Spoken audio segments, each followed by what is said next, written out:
Bonjour à toutes et à tous. Alors, on fait un point aujourd'hui sur notre dégradation de ce soir. Alors, on a énormément de doutes sur la dégradation, on va pas vous mentir, c'est pas du tout fiable. Notre modèle Arome notamment, qui est notre modèle principal, est en très gros doute. Il change très régulièrement, donc il est très compliqué de faire une prévision fiable aujourd'hui.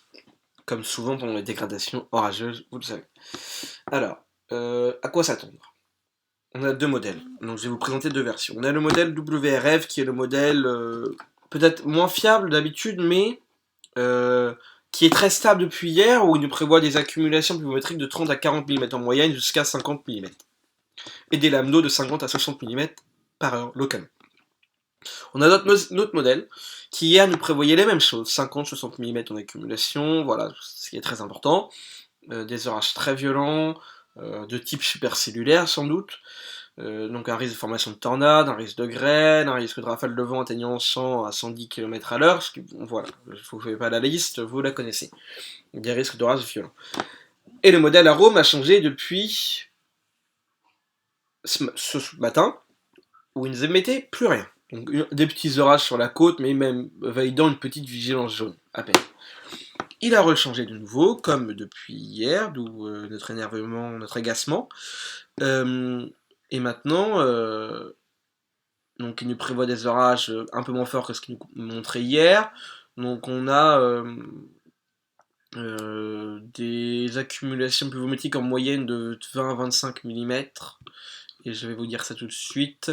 En pointe, c'est-à-dire sous orage, on pourrait atteindre en première partie, sur la première vague orageuse, je vous dis ça, 35 à 40 mm par heure.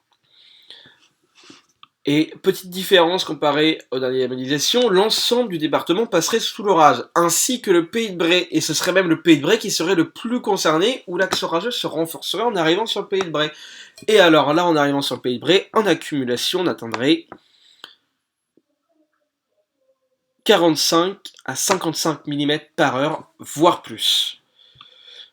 Donc c'est vraiment très peu fiable, on vous tient au courant, c'est une dégradation qui a l'air assez importante parce qu'elle présente des caractères assez violents.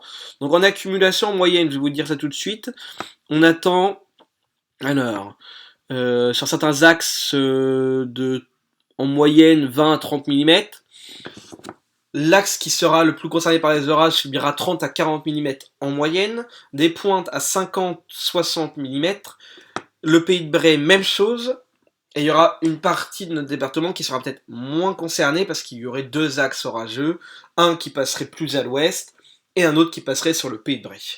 Donc ça ferait deux axes sur le med qui coupera un peu notre département en deux. Voilà à quoi ça pourrait ressembler. Donc vous le voyez, c'est vraiment pas fiable, on sait vraiment pas trop à quoi s'attendre. Et nous, on a quelque chose qui nous impressionne sur les modèles en ce moment, c'est que l'instabilité serait assez... alors, je vais vous dire ça tout de suite, parce que le modèle vient de sortir en fait tout juste, donc je peux vous faire la prévision un peu en live. Alors, et on a une instabilité, comme on avait vu exactement, qui est complètement mangée par l'orage, donc on n'aurait même plus d'instabilité après cet orage, c'est-à-dire qu'on n'aurait plus d'orage, on va avoir un axe orageux qui va passer. Alors la petite nouveauté, c'est qu'au niveau des horaires, c'est plus du tout la même chose du coup, parce que là, la première vague orageuse ne se finit pas à 22h, elle se finit à minuit, 1h, 1h du matin, minuit, 1h du matin. Alors là, j'ai encore un modèle qui est encore plus impressionnant dans le Pays de Bray, ce serait des moyennes de 30, 40 mm par heure en moyenne. Donc là, autant vous dire, la vigilance orange est largement validée. On va faire un live, on fera peut-être une chasse aux orages du coup, organiser un peu à l'arrache avec Kevin, je pense. Parce que là, c'est plus impressionnant que prévu. Pour le Pays de Bray. L'ouest, c'est même plus faible que prévu pour l'ouest. Voilà, ce sera tout pour ce point météo. Il n'y a rien d'exceptionnel, donc pas de panique. On vous tient au courant de façon très régulièrement, puis on fera un point au plus vite. Au revoir.